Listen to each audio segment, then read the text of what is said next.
The galactic hegemony had ruled the stars for 12,000 years. They had conquered over 40 species. They had destroyed worlds that refused to bow.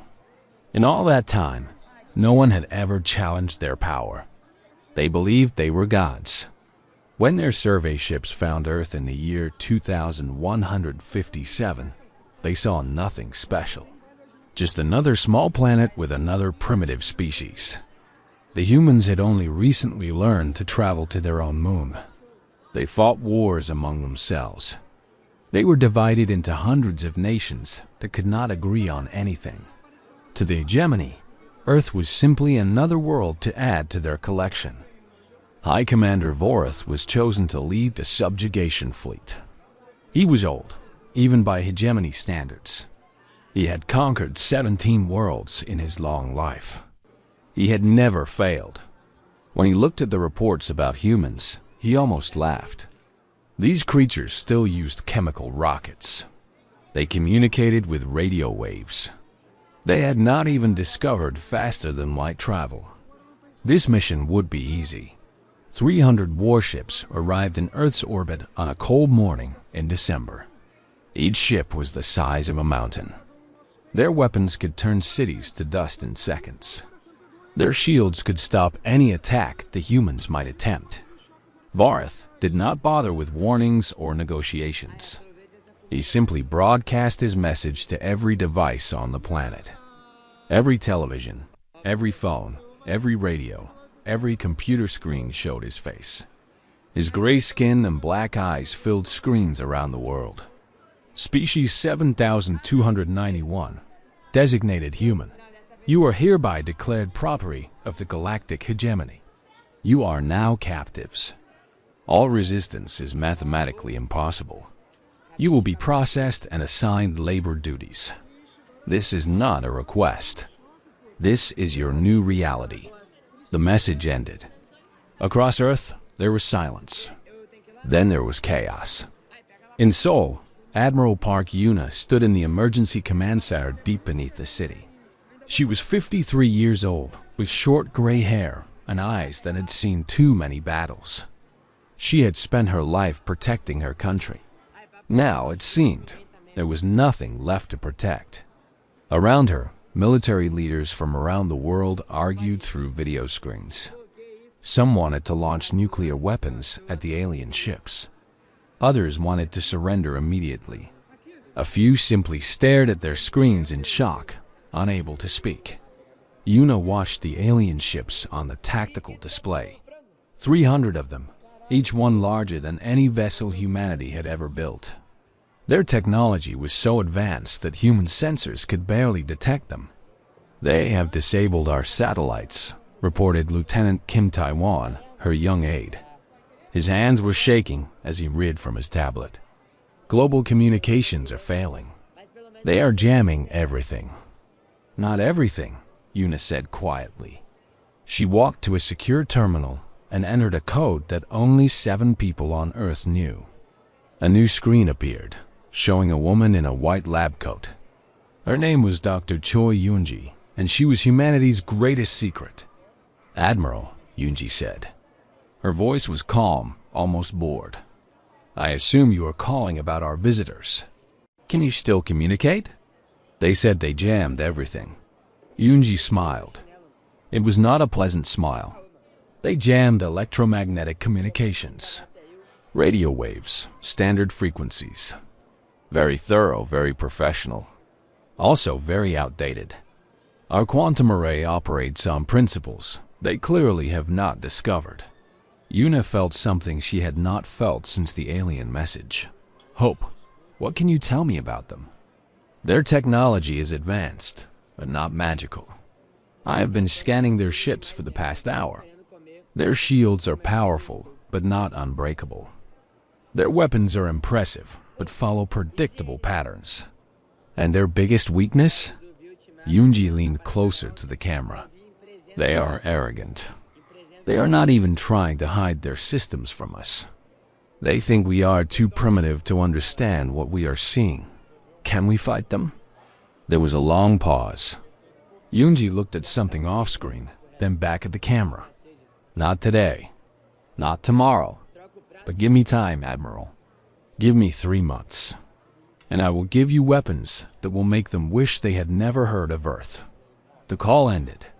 Una turned back to the arguing generals and politicians on her other screens. "Everyone, listen to me," she said. Her voice cut through the noise like a knife. "We cannot win this fight today. We all know this. So we will not fight today. You want us to surrender?" demanded a European general. "No, I want us to survive. I want us to watch. I want us to learn. And when the time is right, I want us to show these aliens exactly what happens when you cage humanity." Miles above Earth, Commander Vorath watched his fleet take up occupation positions around the planet. Ground troops were being prepared. Processing centers would be established within days. This species would be cataloged, sorted, and put to work like all the others. His second officer approached him. "Commander, we are detecting some unusual readings from the planet's surface. Underground facilities that were not in our initial scans." Vorath did not even look up from his display. "Bunkers. All primitive species have them. They hide underground and believe they are safe. Send scouts to map their locations. We will dig them out when we are ready." "Yes, Commander. Also, our jamming systems are reporting some minor interference. Nothing significant, but there seems to be some form of communication we cannot identify." Now Vorath looked up. "Explain." "We are not sure, Commander. It does not match any known technology in our databases. It is probably just background noise from their primitive systems." Vorath considered this for a moment, then shrugged. "Continue monitoring, but do not waste resources on it. These humans barely understand nuclear fission. They cannot possibly have anything that would threaten us." He turned back to his plans for Earth's subjugation. In 3 months, this world would be completely pacified. The humans would learn their place in the hegemony's order. They had no choice. Commander Vorath had conquered 17 worlds. He knew how this story ended. He was very, very wrong. Deep beneath the Himalayan mountains, in a facility that appeared on no map and existed in no official record, Dr. Choi Yoonji worked through the night. Around her, screens showed data streams from the alien ships. Every signal, every transmission, every energy reading was being captured and analyzed. Her colleague, Dr. Shin Woojin, brought her a cup of coffee. His face was pale with worry. "Yoonji, these readings are incredible. Their power generation alone is centuries ahead of us. How can we possibly fight this?" Yoonji took the coffee without looking up. "Do you know what makes humans special, Woojin? Our intelligence? No. Many species are intelligent. The hegemony is clearly intelligent." She finally looked at him, and there was fire in her eyes. "What makes humans special is that we never ever accept defeat. We invented nuclear weapons and then used them on ourselves. We nearly destroyed our own planet a dozen times. And every time, we survived. We adapted. We grew stronger." She pointed to the data on her screens. "These aliens have ruled for 12,000 years. They have forgotten what it is like to struggle. They have forgotten what it is like to fight for survival. They look at us and see primitives." Yoonji stood up and walked to a window that looked out over her laboratory. Inside, engineers and scientists worked on a device that would change everything. The quantum drive. Humanity's secret project. Their hope for the stars. "They will learn," she said softly. "They will learn that the most dangerous creature in the universe is a human with nothing left to lose." Outside, the hegemony ships hung in Earth's sky like dark omens. Their weapons pointed at cities full of frightened people. Their soldiers prepared to march across a world they had already declared conquered. They did not see the humans in bunkers around the world, watching and waiting. They did not see the resistance cells forming in shadows. They did not see the scientists working on weapons beyond their imagination. They saw only captives. They saw only victory. They would see the truth soon enough. 3 months passed under alien rule. The hegemony built their processing centers in every major city. Humans were captured, tagged with metal collars, and sorted into categories: workers, soldiers, servants. Those who were too old or too sick were simply marked as non-productive and taken away. No one ever saw them again. The aliens walked through human cities like they owned them, because they did. Their soldiers stood on every corner. Their ships flew overhead every hour. Their flags, bearing the symbol of the hegemony, hung from buildings that had once held human flags. Resistance fighters appeared in the first weeks. Brave men and women who attacked alien patrols with whatever weapons they could find. The hegemony crushed them without mercy. Public executions became common. Entire neighborhoods were destroyed as punishment for hiding rebels. After 2 months, the resistance seemed to die. The aliens saw fewer attacks. Humans walked with their heads down. They did their work. They obeyed their masters. Commander Vorath was pleased. This subjugation was proceeding exactly as planned, perhaps even faster than expected. He submitted his report to the Hegemony High Council. Earth would be fully pacified within the year. Another successful conquest. He did not understand that the resistance had not died, that it learned to be silent. Captain Lehana crouched in the ruins of what had been a shopping mall in Bizon. The building had been bombed in the first week of occupation. Now it served as the headquarters for the most dangerous human unit on the planet. The Ghost. They had no official existence. They wore no uniforms. They carried no identification. To the aliens, they were invisible. To the human resistance, they were hope. Report, Hana said to her lieutenant. Tang Dawan was young, only 24, with a round face that made him look even younger. Before the invasion, he had been an engineering student who liked to build model rockets. Now he built bombs that could crack alien armor. Phase 1 is complete, he said, spreading a map on the broken floor. We have mapped their shield frequencies for every ship in orbit. We know their patrol schedules. We know their communication codes. We know where their officers sleep and what they eat for breakfast. Hannah nodded slowly. For 3 months, the ghosts had done nothing but watch and record. No attacks. No sabotage. Just silent observation. And the network? She asked. 47 cells across 6 continents. All silent. All waiting. Admiral Park's orders have been received and confirmed. Hannah looked at the map. Little dots represented each resistance cell.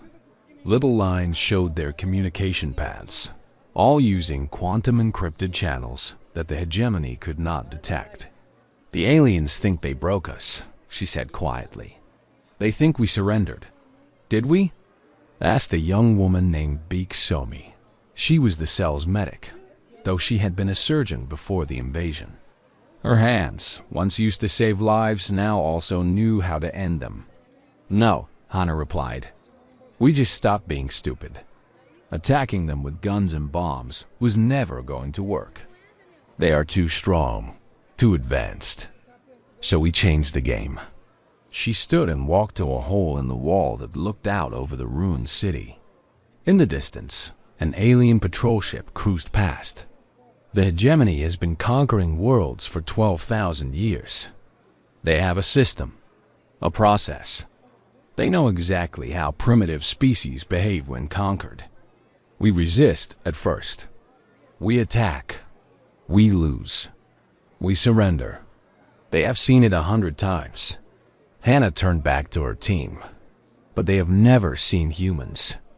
And humans do not follow the pattern. Deep beneath the Himalayas, Dr. Choi Yoonji had not slept in 11 weeks. She survived on coffee, determination, and pure rage. The quantum drive was complete. She stood before it now, a machine the size of a small house. It hummed with energy that should not exist, operating on principles that broke every law of physics the hegemony understood. Final calibration complete, reported Dr. Shin Woojin. He looked almost as tired as Yoonji, his hair unwashed and his lab coat stained with chemicals. The drive is ready for testing. No testing, Yoonji said. No time. We go straight to production. That is insane. We do not know if it will even work. It will work. Yoonji's voice left no room for argument. I did not spend 3 months without sleep to build something that fails. She walked to another section of the laboratory, where a different team worked on a different project. This one was not about travel. It was about destruction. The weapon lay on a reinforced table, small enough to hold in 2 hands, but containing enough power to end worlds. Its core glowed with a soft blue light that made the air around it shimmer. Is it ready?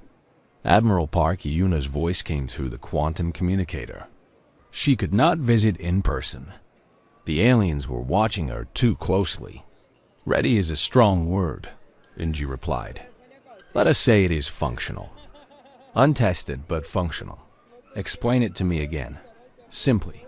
Onji picked up the device carefully.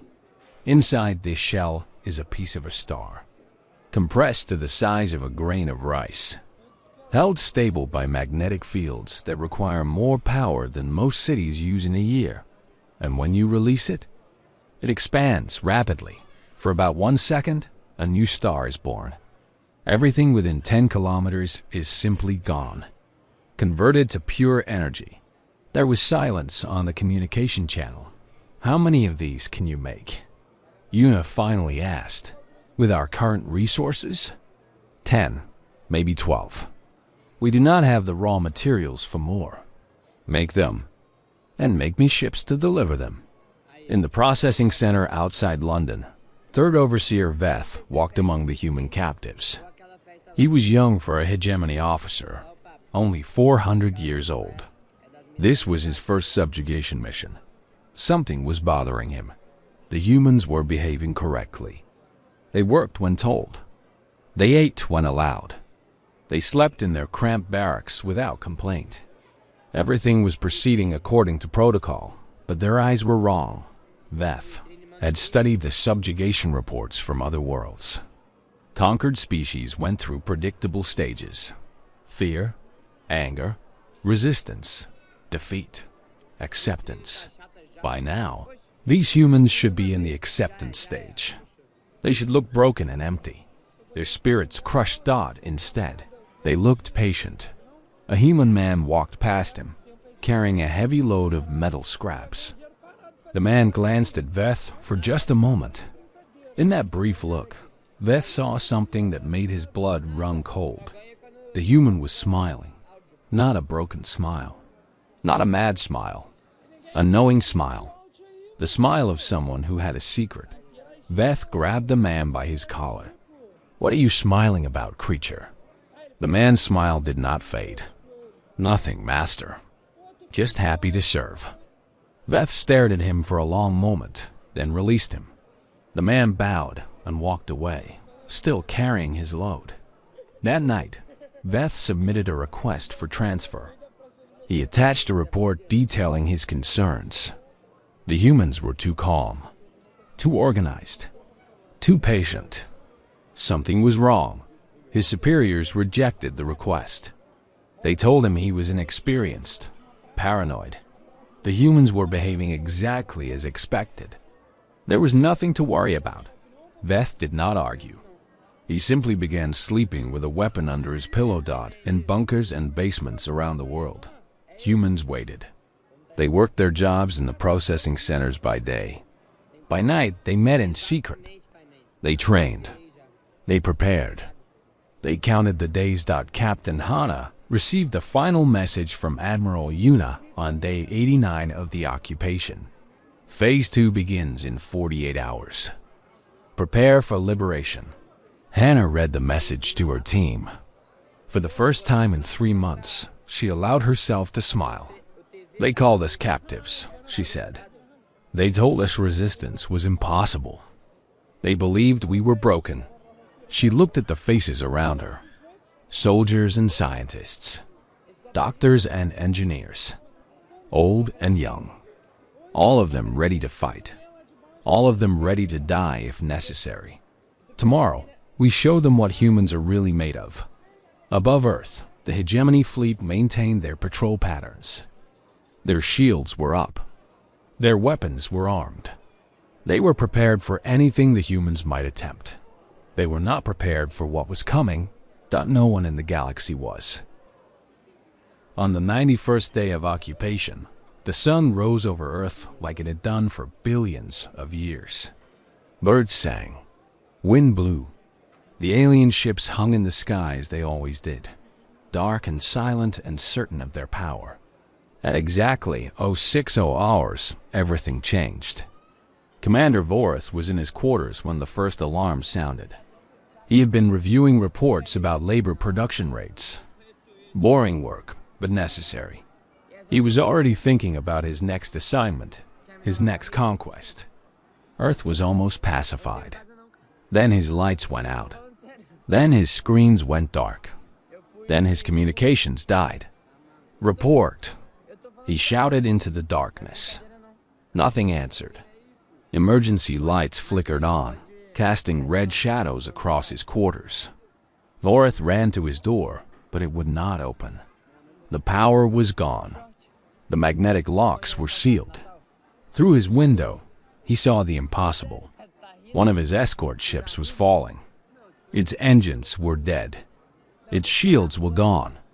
It dropped toward Earth like a stone, leaving a trail of fire across the sky. Another ship followed, then another. Across the entire hegemony fleet, chaos erupted. Systems that had never failed were failing. Shields that should have been invincible were dissolving. Weapons that could destroy cities would not fire. And in the middle of it all, a single small vessel rose from Earth's atmosphere. It was ugly by hegemony standards, blocky, utilitarian, obviously built in a hurry by primitive hands. It should not have been able to reach orbit. It certainly should not have been able to move faster than the eye could follow. But it did.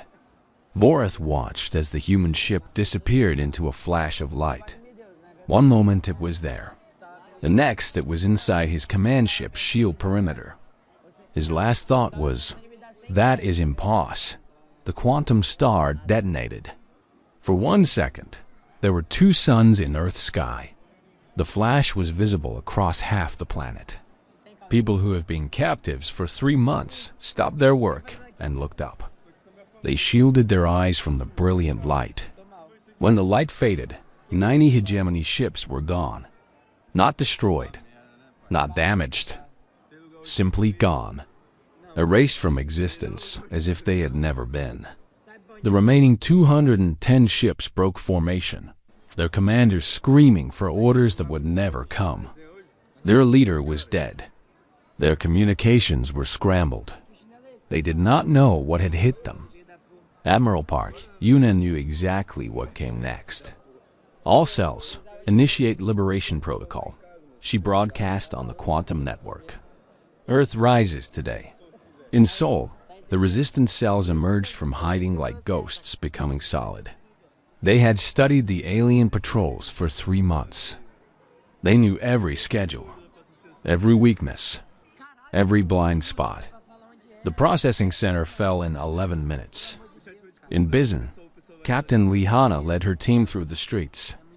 Kangdown's explosives hit with perfect precision, taking out guard towers and power generators while leaving the prisoner barracks untouched.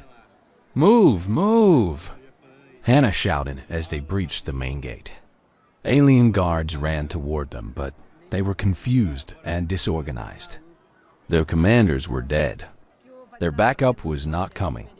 A guard raised his weapon toward Hana. She shot him before he could fire. Another came at her from the left. Beak Somi, the medic, dropped him with a single shot. "Where did you learn to shoot like that?" Hannah asked. "I was a surgeon," Somi replied. "I am very good with my hands." They pushed deeper into the center. Human captives looked up with disbelief as their fellow humans came to rescue them. Many wept. Some fell to their knees. Others simply stood and stared, unable to believe what they were seeing.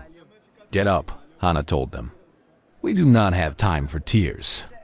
We have a planet to take back." Across the world, the same scene repeated. In London and New York, in Tokyo and Mumbai, in Cairo and Buenos Aires, everywhere the hegemony had built their centers, humans rose against them. The aliens fought back, but they were outnumbered and outmaneuvered. For 3 months, they had treated Earth like a conquered world. They had grown comfortable, lazy. They had forgotten what it was like to fight an enemy that actually fought back. They remembered now. In orbit, the surviving hegemony ships tried to organize a counterattack, but their communications were still scrambled. Their sensors were confused by interference they could not understand. And somewhere out there, more human ships were appearing, ships that moved like nothing they had ever seen. Admiral Yuna commanded the second wave from a bunker beneath Seoul. Her tactical displays showed the battle unfolding across the planet and in space above it. "Admiral," reported Commander Osunhee, "enemy fleet is attempting to regroup near Luna. They are trying to use the moon's mass to shield themselves from our quantum weapons." "Smart," Yuna admitted, "but not smart enough. Launch Assault Group 3. Target their engines. I do not want them able to run." "Yes, Admiral." In the alien fleet, panic was spreading. Officers who had never known defeat were watching their ships die around them. Some tried to flee. Some tried to surrender. Some simply sat at their consoles and waited for death. A young hegemony officer named Third Overseer Veth managed to reach an escape pod. His hands were shaking as he sealed the hatch. Behind him, his ship was falling apart, its systems destroyed by weapons that should not exist. As the pod ejected into space, Veth looked back at the battle. Human ships were everywhere now, small and fast and deadly. They moved in ways that broke every rule of space combat. They appeared and disappeared as if they were not quite real. And behind them, Earth hung in the void, blue and green and beautiful. The humans had fooled them all. For 3 months, they had pretended to be broken while building an army in the shadows. They had let the hegemony grow comfortable while learning every weakness. And now they were fighting with the fury of a species that had been wronged. Veth's pod carried him away from the battle toward deep space. He would reach hegemony territory in 6 months. He would bring warning of what had happened here. But it would not matter. The humans would arrive first. On Earth's surface, the last major processing center fell as the sun set. Admiral Yuna walked through the ruins of what had been a prison for her people. Bodies lay everywhere, mostly alien, some human. The price of freedom was never cheap. She found Captain Hana sitting on a pile of rubble, cleaning her weapon. The younger woman looked up as Yuna approached. "It is done," Hana said. "Every center is liberated. Every alien garrison is destroyed or surrendered." Yuna sat down beside her.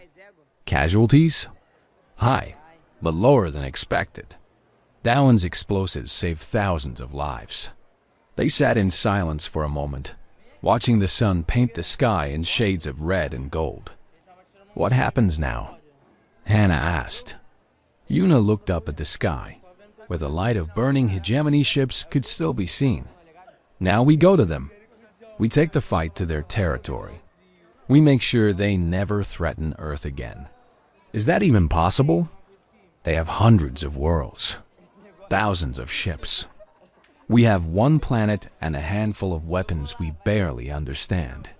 Admiral Yuna smiled. It was not a pleasant smile. 3 months ago, they had 300 ships in our sky.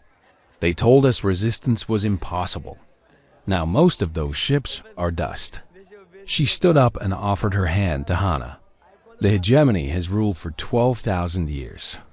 They have forgotten what it is like to fear. We are going to remind them. In the Himalayan facility, Dr. Choi Yoonji supervised the construction of the first true human warship. It was larger than the attack vessels that had liberated Earth, built for longer journeys and greater battles. She named it the Defiance. The drive is installed and tested, Woojin reported. We can reach the nearest hegemony system in 3 weeks. Too slow, Yoonji said. We need to hit them before they can prepare. 3 weeks is already impossible by their standards. Their fastest ships take 6 months to travel the same distance. Yoonji looked at the ship on her screens. It was beautiful in a functional way. Built for war. Built for vengeance. Then they will not see us coming, she said. And by the time they do, it will already be too late. The stars waited. The galaxy turned. And humanity prepared for the hunt.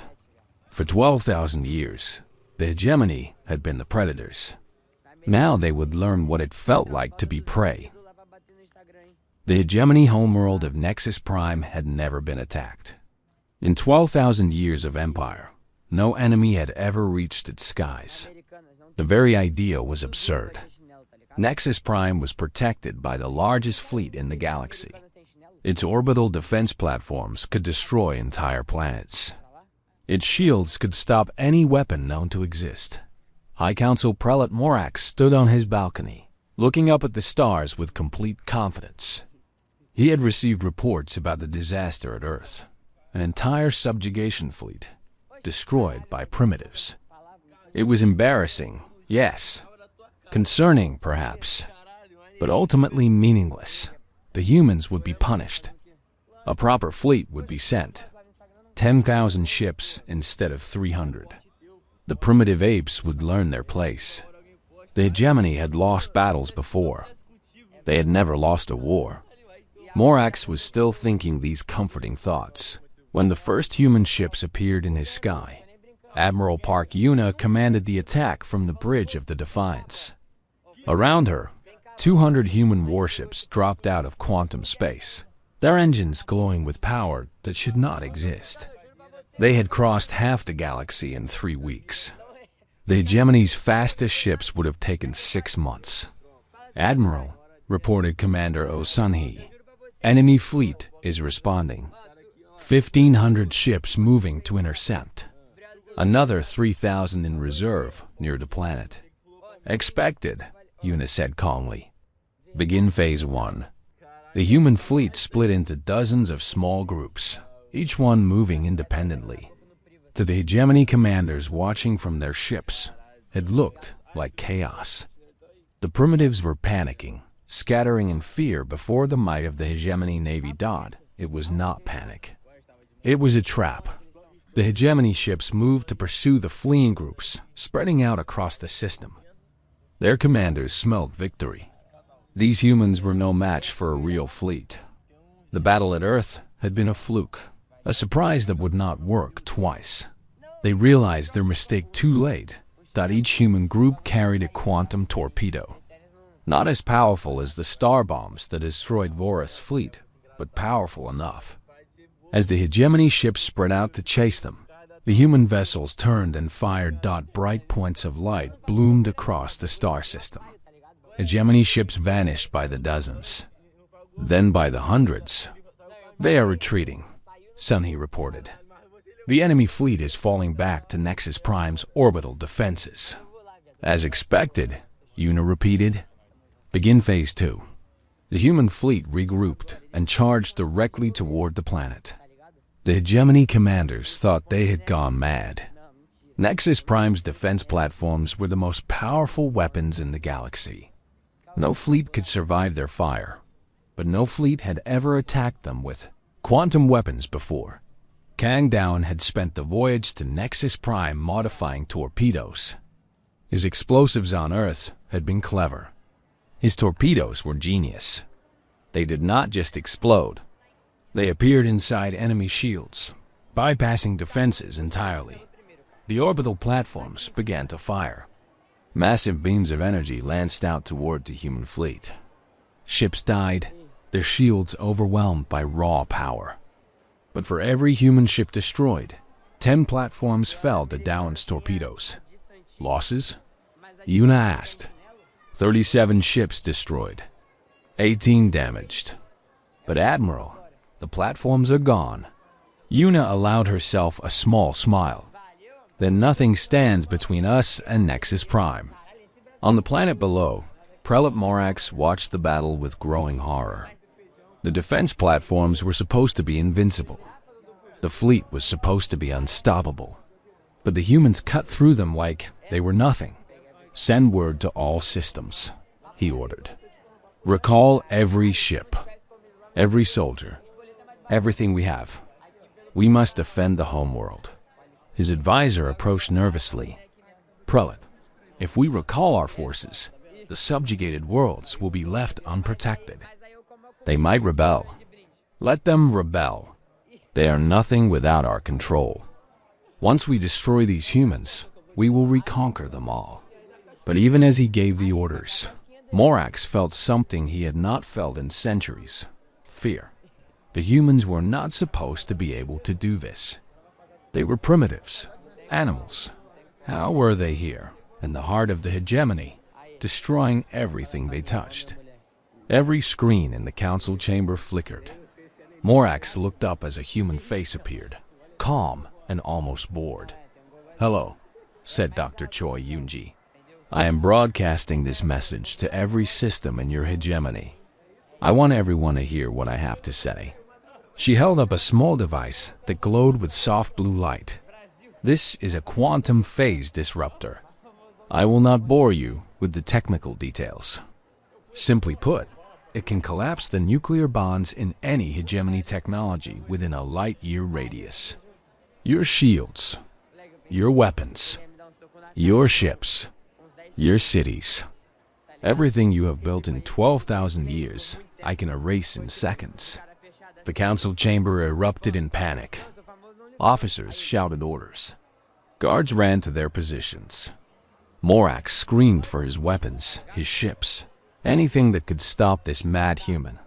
Unji continued as if she could not hear the chaos. "I could end your species right now. Your entire civilization gone, erased from history. And after what you did to Earth, after what you did to our children in your processing centers, there are many humans who would celebrate if I did." She paused, looking directly into the camera. "But we are not going to do that, because despite everything you have done to us, we are not monsters. We refuse to become what you are." She lowered the device. "Instead, we are going to give you something you never gave us. A choice." Admiral Yuna's voice replaced Yoonji's on the screens. "This is Fleet Admiral Park Yuna of the United Earth Navy. To all hegemony forces, you have 30 minutes to power down your weapons and surrender unconditionally. All surrendering personnel will be treated fairly and eventually returned to their homes." Her face hardened. "This is more mercy than you showed us. I suggest you take it." On the bridge of the Defiance, Yuna watched the timer count down. Around her, her crew waited in tense silence. They had come so far, fought so hard. Now everything depended on whether the hegemony would accept defeat. Sunhee, status of enemy fleet? Holding position, Admiral. Their weapons are still powered. 20 minutes passed. Then 10, with 5 minutes remaining. A transmission came through from the hegemony flagship. "This is Fleet Marshal Karth of the Hegemony Navy. We wish to discuss terms of surrender." Yuna did not smile, but her heart lifted. "There are no terms. You power down your weapons and lower your shields. Your personnel will be processed and treated humanely. Your leaders will face justice for their crimes. That is all." Silence. Then, slowly across the entire hegemony fleet, lights began to dim. Weapons powered down. Shields lowered. The hegemony had surrendered in 12 minutes. Yuna finally allowed herself to relax. The war was not over. There were still hegemony forces across the galaxy.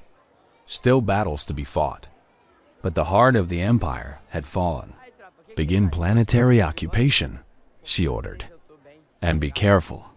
We are not here to destroy them. We are here to change them." On the surface of Nexus Prime, Prelate Morax was arrested without violence. He had expected death. He had expected torture. Instead, human soldiers simply led him to a transport and told him he would face trial. Why? He asked the human officer escorting him. "We would have killed you all. We would have erased your species from existence. Why show us mercy?" The officer, a young man with a tired face, looked at him for a long moment. "Because that is the difference between us," he said. "You conquer because you can. We fight because we must. And when the fighting is done, we remember how to be human again." Morax did not understand. He never would. But as he watched humans tend to wounded hegemony soldiers, as he saw them sharing food with prisoners and treating injured civilians, he began to realize that the galaxy had underestimated this species, badly, in the ruins of the Hegemony Command Center. Admiral Yuna met with Dr. Yunji. They stood before a window that looked out over a city that had never known war. Now, human ships flew through its skies. Human soldiers walked its streets. Human flags hung from its buildings. "It is not over," Yunji said. "There are still hegemony loyalists across the galaxy. Fleets that will refuse to surrender. Worlds that will resist." "I know," Yuna replied. "But the hardest part is done. We have broken their power. Now we must help the galaxy heal. Can we? After everything that has happened? After all the death and destruction?" Yuna looked out at the alien city. Somewhere out there, 40 species were learning that their masters had fallen. Some would celebrate. Some would be afraid. Some would not know what to do with their new freedom. "We have to try," she said. "We have to be better than they were. Otherwise, what was the point of all this?" Yunji nodded slowly. She looked exhausted. They all did. But there was hope in her eyes. "Then let us begin," she said. "Let us show the galaxy what humans can really build." The hunt was over. Now came the harder task, building something that would last. 1 year had passed since the liberation of Earth. The galaxy had transformed in ways no one could have predicted. The hegemony was gone. Not destroyed, not exterminated, but simply dissolved. Their government had fallen. Their fleets had surrendered. Their leaders faced trials for crimes against countless species. For the first time in 12,000 years, the galaxy was free. But freedom was not easy. 40 species had lived under hegemony rule for generations. Many had never known anything else. They had been told when to eat, when to sleep, when to work, when to die. Now they were told they could choose for themselves. Many did not know how. Ambassador Lihana, formerly Captain Lihana of the Ghosts, walked through the halls of the new Galactic Assembly. The building had once been the hegemony's Grand Council chamber. Now it belonged to everyone. Representatives from 60 species filled the great hall. Some were tall and thin, with skin like polished stone. Others were small and covered in fur, with bright, curious eyes. A few floated in special tanks of water, communicating through translators embedded in the glass. They had all come to hear humanity speak. Hannah approached the central podium. She wore simple clothes, nothing fancy or ceremonial. That was her choice. She wanted to show the galaxy that power did not require displays of wealth. 1 year ago, she began, her voice carried by translators to every ear in the chamber. Humanity was declared captives. We were told we were property. We were told resistance was mathematically impossible. She paused, looking across the sea of alien faces. We were never very good at math. Laughter rippled through the chamber. It was a strange sound, mixing the different vocal styles of dozens of species. But it was laughter. something the hegemony had tried to eliminate from the galaxy. We are not here today to celebrate our victory, Hana continued. We are not here to demand tribute or submission. We are not here to become new masters replacing old ones. She stepped out from behind the podium, walking toward the representatives. We are here to build something better, something the hegemony could never understand, something that requires not strength of arms, but strength of spirit. An elderly representative from a species called the Varth, no relation to the dead hegemony commander, raised his hand. His people had been among the first conquered 12,000 years ago. Ambassador Lee, he said, his voice trembling with age and emotion. My people have forgotten how to be free.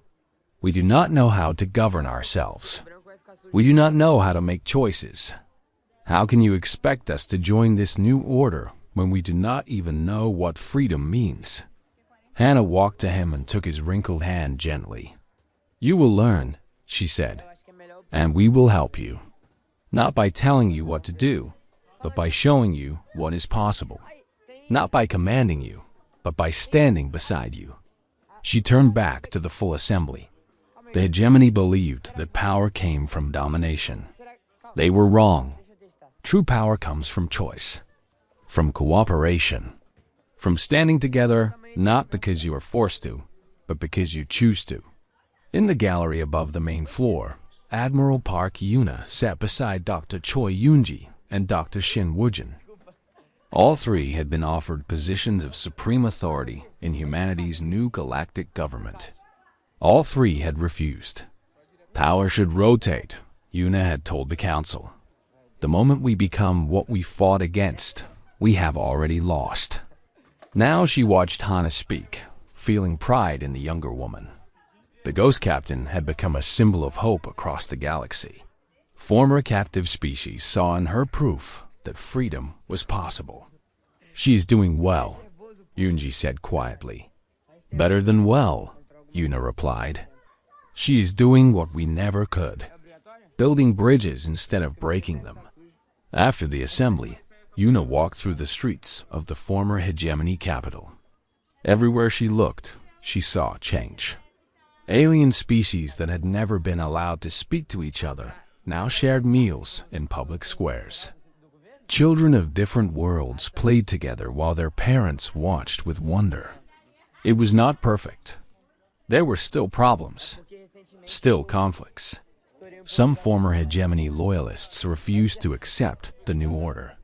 Some liberated species fought among themselves over old grievances. Freedom was messy.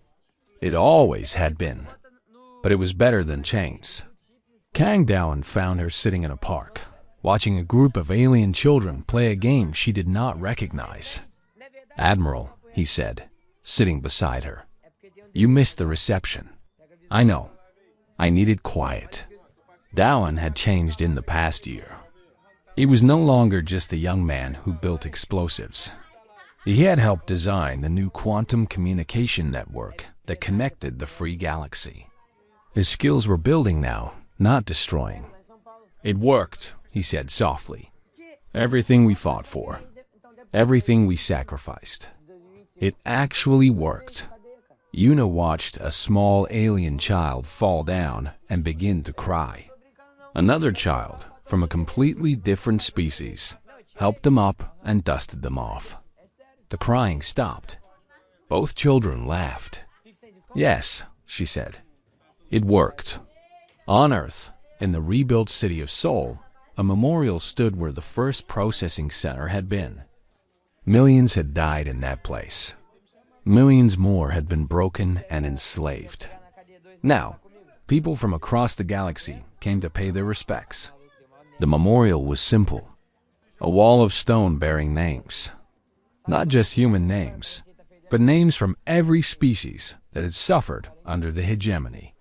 Billions of names stretching across walls that seemed to go on forever. At the center was a single inscription, written in every language of every species humanity had helped free. They called us captives. We called ourselves free. The difference was everything. Beak Somi, The surgeon who had become a soldier, who had become a healer again, worked at the memorial hospital. She treated patients from 40 different species, learning anatomy she had never imagined existed. Dr. Beek called a nurse. "The Vorth ambassador is here for his appointment?" Somi smiled. The old man who had asked Hana how to learn freedom came to see her every week. His health was failing, but he refused to miss their conversations. "Send him in," she said. The ambassador shuffled in slowly, leaning on a cane made of dark wood from his homeworld. He sat in the chair across from her with a heavy sigh. "You look tired," Somi said. "I am dying," he replied simply. "My species does not live much longer than your years. But I wanted to see this. I wanted to see the galaxy free before I went to whatever comes next. You have seen it." "Yes, it is beautiful." He reached out and took her hand, just as Hana had taken his a year before. "Thank you. Thank you for fighting. Thank you for winning. Thank you for not becoming what they were." Somi felt tears in her eyes. "We almost did. There were times when we wanted to destroy them all. Times when revenge seemed like the only answer. But you did not. That is what matters. You could have become monsters, but you chose to remain human." He smiled. "I think that is the most remarkable thing of all. Among the stars, the United Earth Navy patrolled the space lanes, not as conquerors, but as protectors.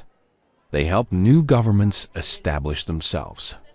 They mediated disputes between species that had never learned to talk. They watched for threats that might destroy the peace. Captain Osunhi commanded one of these patrol ships. She had served under Admiral Yuna during the war. Now she served peace. "Captain," reported her sensors officer, "we are picking up a distress signal from the Korath system." "What kind of distress?" "A trade dispute. Two species claiming the same asteroid mining rights." Samhi smiled. A year ago, such disputes would have been settled with weapons and death. Now they sent distress signals and waited for help. "Set course for the Korath system. Let us see if we can help them work it out." The ship turned and accelerated into quantum space. Faster than light, faster than thought, carrying humans toward another chance to build instead of destroy. In her laboratory on Earth, Yunji worked on new projects. Not weapons now, but tools. Medical technology that could cure diseases across 100 species. Agricultural systems that could feed starving worlds. Communication networks that could connect minds across the galaxy. Wujing found her late one night, still working. "You should sleep," he said. "Too much to do. There will always be too much to do. That is the nature of building things." Yunji finally looked up from her screens. "Do you remember what I said before all this started? About humans being the most dangerous creatures in the universe?" "I remember. I was wrong." She turned off her screens and stood up. "We are not dangerous because we can destroy. We are dangerous because we can create. We can imagine things that do not exist and then make them real. We can look at the impossible and say, why not?" She walked to her window and looked out at the stars. The hegemony conquered for 12,000 years. And what did they build? Fear, chains, suffering. We have been free for 1 year, and we've already built more than they ever did. Wujin stood beside her. "Then we should keep building." "Yes," she said. "We should." Across the galaxy, in 1,000 systems, on 1,000,000 worlds, a new phrase had entered common use. When facing impossible odds, when told something could not be done, when tyrants threatened and oppressors demanded submission, people would smile and say, "Humanity heard that before," and the galaxy would remember what happened next. The stars burned bright. The ships flew fast. And somewhere, in every corner of the universe, humans worked and fought and built and dreamed. They had been called captives.